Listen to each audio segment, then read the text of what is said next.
Fala, nação tricolor ligada no Sou Mais Bahia, tudo beleza? Barbaço na área, tô aqui para começar mais um vídeo, dessa vez mais um plantão tricolor com as últimas informações do Esquadrão de Aço para você, torcedor do Bahia, ficar muito bem informado. Chegou? Deixa o like, se inscreve, ativa o sino, no mínimo 3 conteúdos por dia, e claro, compartilha com geral para dar aquela moral que é extremamente importante pra gente. O primeiro destaque do nosso plantão tricolor de hoje está na sua tela, é a respeito de Caio Roque. Não é Vitor Roque, né? Caio Roque, você lembra dele? Meus amigos, eu pergunto isso porque no Bahia ele foi muito pouco aproveitado, chegou do Lommel da Bélgica, né, com um contrato ali, parte em definitivo do Bahia, e depois de ter sido um destaque na base do Flamengo, não conseguiu se firmar aqui nem em outros lugares. Essa última temporada ele estava emprestado para a equipe do Volta Redonda e agora, em 2026, ainda como jogador do Bahia, vai ser emprestado para a Portuguesa. O pessoal do Central da Lusa trouxe aí que a Portuguesa acertou a contratação do lateral esquerdo Caio Roque. O jogador foi revelado pelo Flamengo e posteriormente comprado pelo Grupo City. É jogador do Bahia, mas jogou a última Série B pelo Volta Redonda. E olha como chega a perspectiva de chegada do atleta. Acredito que vem para ser reserva do Salomão. Infelizmente, Caio Roque não conseguiu render em bom nível e nem gerar um retorno que compense de alguma maneira o investimento que foi feito dele naquela época de transição da saída do Lommel para cá. Não temos, né, valores ali revelados de maneira aprofundada e tal, mas certamente houve um tipo de investimento por parte do Grupo City no atleta. Havia uma esperança de que no retorno para o Brasil ele poderia render no nível bom, mas isso não aconteceu, não ocorreu e agora o jogador vai para a equipe da Portuguesa de São Paulo. Gente, outro destaque do nosso plantão tricolor de hoje é sobre o Jean Ayala, jogador da LDU, uruguaio, zagueiro de 28 anos de idade, que está na mira do Bahia, segundo a apuração do pessoal do Equagol, perfil aí que cobre o futebol equatoriano, que tem seus mais de 200 mil inscritos. O pessoal do SofaScore do Bahia trouxe aí que apurou sobre o Jean Ayala que não há proposta oficial. Apurou que houve apenas a sinalização de interesse por parte do Bahia, o que é comum, né, dentro dessa nova gestão, dessa nova política. O Bahia estabelece ali os planos, né, as prioridades, aonde pode atacar e consulta as equipes para poder saber os valores, para poder saber se de alguma maneira compensa o investimento que o Bahia pretende fazer. Mas essa é a apuração do pessoal do SofaScore do Bahia, lembrando que ontem a gente trouxe a notícia aí de que apenas o Bahia estaria interessado no atleta. Porém, o pessoal do Líbero, que faz um trabalho de jornalístico, né, de jornalismo esportivo lá no Peru, né, também tem aí uma comunidade muito relevante que acompanha, trouxe aí a informação de que há uma reviravolta incrível no mercado, falando que o Alianza Lima pode contratar o Gianfranco Ayala, zagueiro que brilhou na Copa Libertadores de 2025, conhecido por seu jogo sólido. Será este o reforço que Bianchiazules precisa. O Alianza Lima, que esteve inclusive na última pré-Libertadores com o Bahia e ganhou do Boca Juniors, né? Ele também está interessado no Gianfranco Ayala, informação que saiu recentemente. E aí a gente traz aqui o destaque do Camilo Truffic, que também acompanha de perto aí as equipes do Equador, mais especificamente a LDU.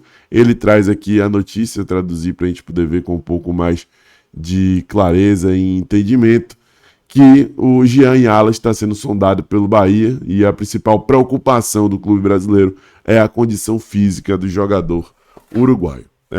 Isso, sem sombra de dúvidas, denota que a gente já vem abordando há algum tempo. Esse perfil traçado por Rogério Ceni, pela comissão técnica e pela cúpula tricolor, de trazer jogadores que tenham mais essa característica de força, de vigor físico e tudo mais, pesa quando vem as informações de lá para cá falando que esse é um anseio do Bahia, falando que essa é uma preocupação do Bahia. Vamos aguardar aí para ver se essa negociação pode vir aí em diante, tá? Inclusive, meu querido amigo Bruno Garcês, do Sudaca Brasil, que cobre de perto o futebol sul-americano, cobre de verdade e acompanha tudo que é jogo possível e imaginável, inclusive de ligas periféricas. Tem muita capacidade para poder falar sobre vários jogadores, tem muita propriedade para poder falar sobre vários jogadores, e ele conhece de perto, conhece bastante o Gianfranco Ayala, e eu pedi para ele uma opinião, né, e também informações em relação às características e tudo mais do atleta. Vamos ver o que disse meu querido amigo Bruno Garcês. Olá, Barbaço, torcida do Bahia. Vamos falar um pouquinho sobre Gianfranco Ayala, este zagueiro que chamou a atenção de todos, até a minha, lá jogando no Boston River, né? Jogava num time ofensivo do Jadson Vieira. Era um zagueiro com já chamar minha atenção muito pela saída de bola, pelo bons passes, bons lançamentos, visão de jogo, distribuição de jogo, né? O Boston River, quando gostava de sair com a bola limpa lá de trás, era um padrão de jogo que o Jadson gostava. Chamou atenção, foi para a Liga de Quito. Acho que custou um pouquinho se adaptar. Eu acho que ele não é... Quando o time jogava com as linhas adiantadas, ele sofreu um pouquinho, porque o grande problema dele era a recomposição, né? Era na recomposição para voltar, para marcar. Quando essa última linha defensiva avançava muito, sofria. Era o ponto débil ali nessa recomposição. Acho que o Ricardo Ade é o melhor zagueiro que tinha ali na Liga de Quito e ajudou muito a Ayala nessa adaptação. No final da temporada achei que ele estava melhor, estava mais encaixadinho, né? Os passes deles continuavam sendo muito bem feitos, um bom jogo aéreo, né? A Ayala já se destacava desde aquela época, né? No Boston River, no jogo aéreo, mas essa saída de bola é muito qualificada e, lógico, jogava com uma linha de 3 zagueiros no Boston River, também jogava com uma linha de 3 zagueiros na Liga de Quito, né? Na LDU, o time do Thiago Nunes.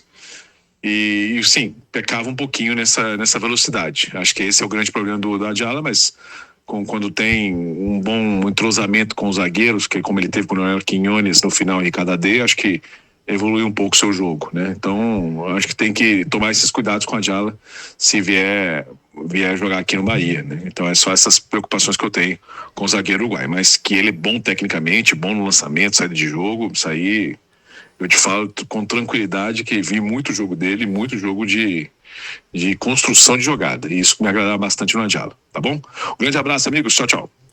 Aí, a opinião sempre muito relevante e embasada do meu querido amigo Bruno Garcês denota o seguinte: Ayala, se vier, é a reposição clara e evidente para David Duarte, meus amigos. As características são as mesmas. David Duarte renovando seu contrato agora, tem 30 anos de idade, Ayala tem 28 anos de idade. David Duarte é um cara mais alto, né, que passa aí dos 1,90, mas é um jogador que, assim como a Ayala, tem como característica positiva o jogo aéreo, defensivo, e também a saída de bola. David Duarte é bom na saída de bola, na construção, nos lançamentos e tudo mais. Só que David Duarte peca na velocidade também, que é justamente o atributo, a valência menos qualificada do Ayala. Então, assim, é claramente esse o desenho, né? De ser um cara para poder disputar com o David Duarte na direita. Na esquerda temos algumas opções, né? Além do Ramos Minho, que é o titular. Gabriel Xavier pode jogar pela esquerda. Canu também varia muito entre jogar pela direita ou pela esquerda. Temos hoje o Luiz Gustavo. Então, é isso, cara. Claramente, esse nome é um nome assim para poder disputar com o David Duarte, ser a reposição a David Duarte, o Bahia se preocupando aí de certa forma em compor o seu elenco, né? Em dar opções alternativas para Rogério Ceni administrar o elenco ao longo da temporada de 2026, tá? E você, o que pensa, o que acha, qual é a sua opinião agora que você tem acesso a essas informações do meu querido amigo Bruno Garcês? Fala nos comentários, eu quero saber o que você acha. E olha só, gente, vou trazer aqui para vocês o seguinte: tem super odd especial na Betsul, sua bet de norte a sul, para o jogo entre Fluminense e Vasco. Por pouco não bateu a nossa super odd no jogo do Cruzeiro contra o Corinthians, né? A gente trouxe ontem a super odd de que seria Cruzeiro, ou seria Corinthians ou empate e mais de um gol no jogo. O Corinthians ganhou por 1-0. Então a parte da aposta funcionou, a outra não. Mas tem uma outra interessante para hoje, para o Fluminense vencer e ambas equipes marcarem, ou seja, 2-1 Fluminense, 3-2, 3-1 Fluminense. Era uma odd 4,8 e virou uma odd 4,30. Limite de aposta de R$50. Vale a pena apostar, com cuidado, com responsabilidade, evidentemente, só se for maior de 18 anos, lá na Betsul, sua bet de norte a sul. Valeu, meus amigos, é isso. Esse foi o nosso plantão tricolor de hoje. Se gostou, já sabe, deixa seu like, se inscreve, ativa o sininho, compartilha, que é extremamente importante. Um abraço, até a próxima. Eu sou Mais Bahia, eu sou Mais Nordeste. E você?